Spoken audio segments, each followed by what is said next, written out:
हिंदुस्तान में ना ऐसा माहौल बना दिया गया है कि अगर गद्दार शब्द सामने आए तो लोगों के दिमाग में एक इमेज क्रिएट हो जाती और एक तस्वीर सामने आती और उनको दिखता कि मुसलमान। अगर टेररिस्ट शब्द सामने आए तो सीधा उनके दिमाग में एक तस्वीर छप जाती मुसलमान। और अगर नफरत करने वाला देश से कोई व्यक्ति का अगर वो लोग सोचे तो उनके दिमाग में ख्याल जाता मुसलमान। मतलब टेररिस्ट शब्द, नफरत करने वाला, देश से गद्दारी करने वाला, हाँ, हिंदुस्तान का नाम नीचा करने वाला, ऐसी कोई भी घटना आती तो लोगों के दिमाग में सबसे पहला ख्याल जाता कि ये मुसलमान होगा। क्योंकि ये गोदी मीडिया का हाल है, किस तरह से गोदी मीडिया ने जहर भर भर के लोगों के दिमाग में एक इमेज डाल दिया। और वो इमेज क्या है कि देश का गद्दार मुसलमान। मुसलमान हिंदुस्तान का नहीं है, मुसलमान पाकिस्तान चले जाए, मुसलमान इस देश का नागरिक नहीं है, मुसलमान घुसपैठिया है, मुसलमान बांग्लादेशी है, मुसलमान इस देश में नहीं रह सकता, ये हिंदुओं का मुल्क है। ऐसा आए दिन मुसलमानों को टारगेट किया जाता। अब ये एक स्क्रीन पर आपके सामने मैं रिपोर्ट लगा रहा कि आईएसआई जो पाकिस्तान का आतंकवादी संगठन है, इससे जुड़े हुए दो व्यक्ति भारत के अंदर पकड़ी खाए, जिनका नाम है विवेक बंजारा और दूसरे का नाम है राजीव मतलब विजय राम। ये दोनों व्यक्ति है, ये दोनों व्यक्ति ना दिल्ली के अंदर ग्रेनेड अटैक करने का प्लान कर रहे थे। और इनको किसने पकड़ा? जो भारत की खुफिया एजेंसी है, स्पेशल सेल्स वाले दिल्ली वालों ने इन दोनों को पकड़ा कि किस तरह से ये दिल्ली के अंदर मतलब टारगेटेड किलिंग करने का प्लान कर रहे थे और ये ग्रेनेड अटैक करने वाले थे। इनका लिंक शहबाज भट्टी जो प्रॉक्सीज है ना, शहबाज भट्टी, उससे बताया जा रहा। और ये बहुत बड़े हमले का प्लान कर रहे थे, जिसके बाद जो भारत की खुफिया एजेंसी है, जो स्पेशल सेल्स है, उन्होंने इनको गिरफ्तार किया। पर ये जो रिपोर्ट है ना, गोदी मीडिया के कोई चैनल पर ये मिलेंगे नहीं। और अगर गोदी मीडिया ने ये रिपोर्ट को बताया भी तो जो आरोपी है ना, उनका चेहरा ढका हुआ है, उनका नाम रिपोर्ट्स के अंदर से गायब है। दोस्तों, ये गोदी मीडिया की औकात है कि जब कोई अगर हिंदू ऐसे टेररिस्ट अटैक की प्लानिंग में पकड़ी खाता और वो हिंदू समाज से आया हुआ व्यक्ति है तो उसका नाम सबसे पहले छुपाया जाता और उसके मुंह पे काला कपड़ा बांध दिया जाता। क्यों?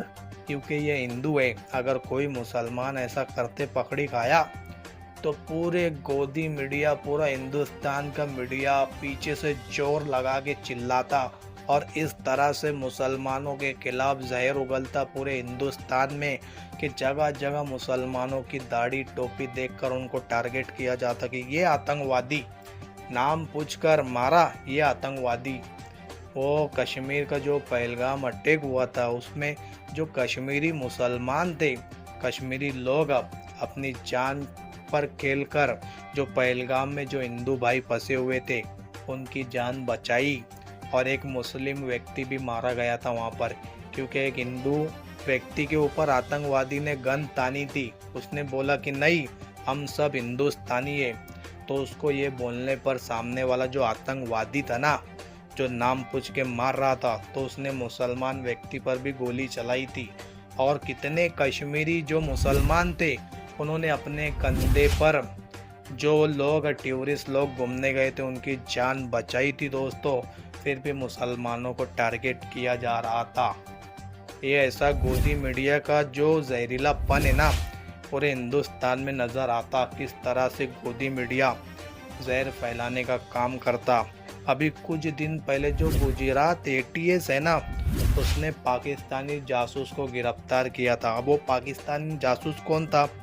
उसका नाम था सहदेव सिंह। इसको गिरफ्तार किया था गुजरात एटीएस ने। और ये गोदी मीडिया ये खबर को चलाया नहीं दोस्तों।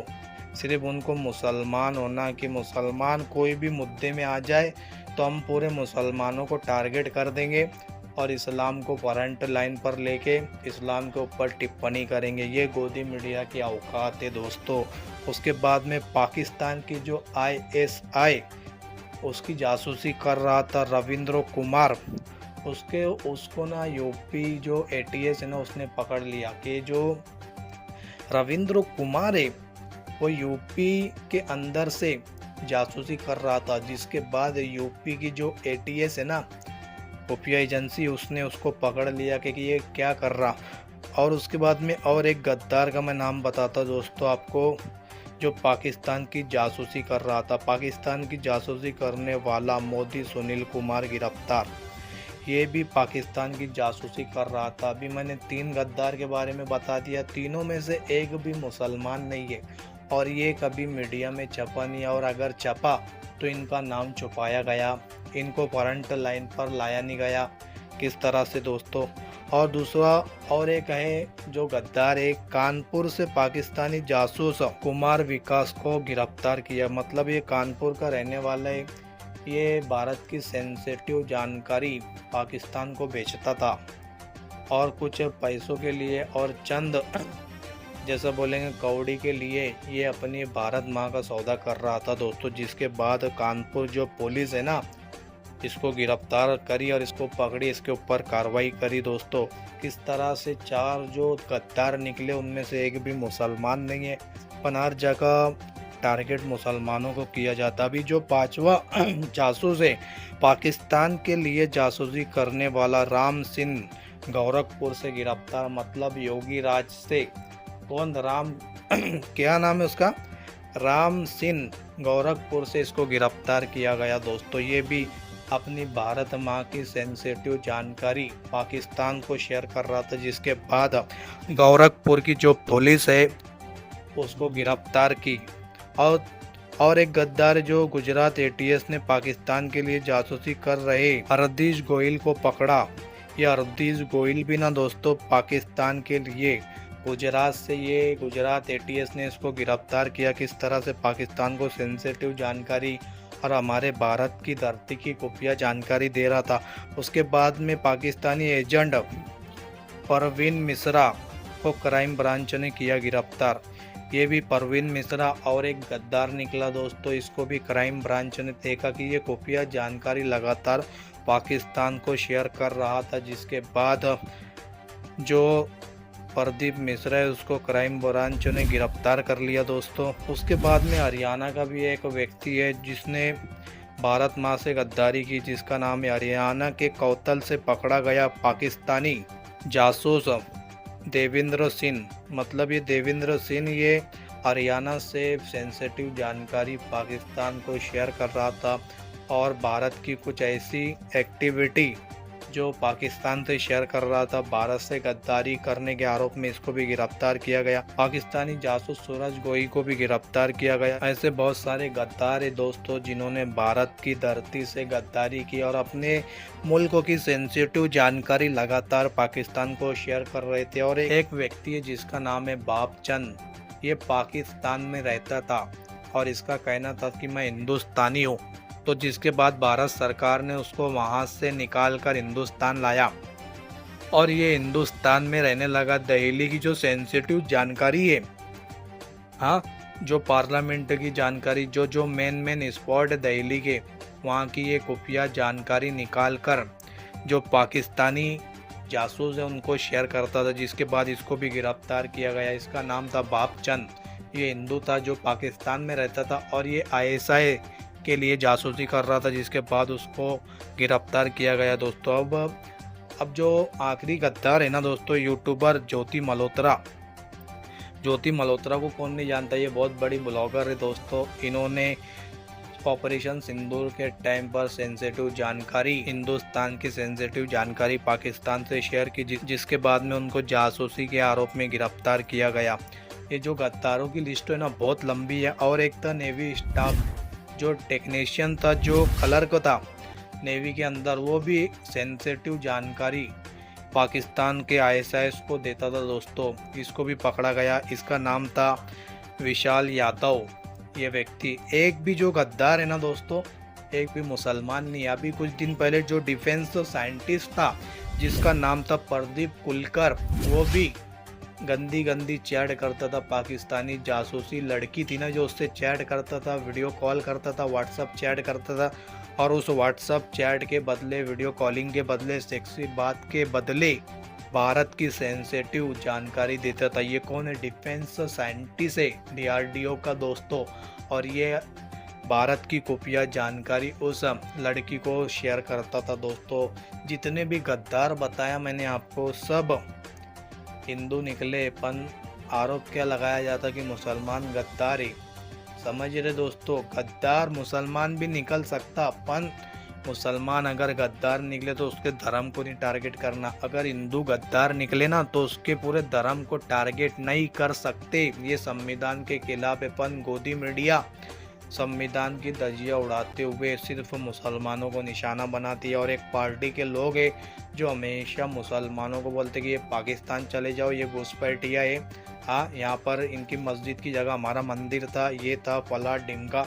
आए दिन इनकी हरकत आप देखते रहते होंगे कि मस्जिद के आगे ये लोग आते, नाचते, धूम मस्ती करते, मस्जिद के ऊपर चढ़ेंगे, मस्जिद को तोड़ेंगे, उसके गुंबद को तोड़ेंगे। ऐसी हरकत करते दोस्तों ये लोग, जो संविधान के खिलाफ है। और मुसलमान इतना बेगैरत है ना, ये सब होने के बाद भी FIR नहीं करता, कानूनी कार्रवाई नहीं करता।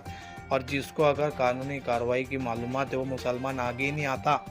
जो वकील है, जो जज है, वो सब पीछे बैठे। आज मुसलमानों के जितने भी वकील है, जज है, ये सब इनको कोई चीज़ से लेना देना नहीं है।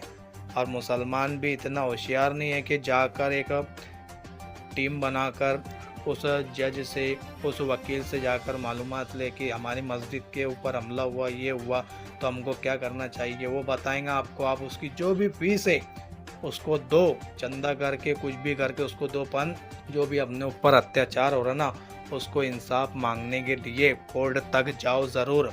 वकील की जो फीस है वो पे करो। और ऐसा संगठन बनाओ कि जो भी मुसीबत है, जो भी असंवैधानिक काम मुसलमानों के ऊपर हो, तो संविधान के दायरे में रहकर उसको लड़ने की कोशिश करे। वकील की टीम बनाए, जज से कांटेक्ट करे, जितने भी एजुकेशन में लोग आगे उनसे कांटेक्ट करे, उनको भी आगे लाए। जिसका जो आगे वो दे, जो वकील की फीस है वो भी दे, तो हर वकील आपके केस लड़ने के लिए तैयार रहेगा। समझ रहे दोस्तों, ये थी आज की रिपोर्ट आपको कैसी लगी? रिपोर्ट अच्छी लगी तो शेयर करें और वीडियो को लाइक कीजिए।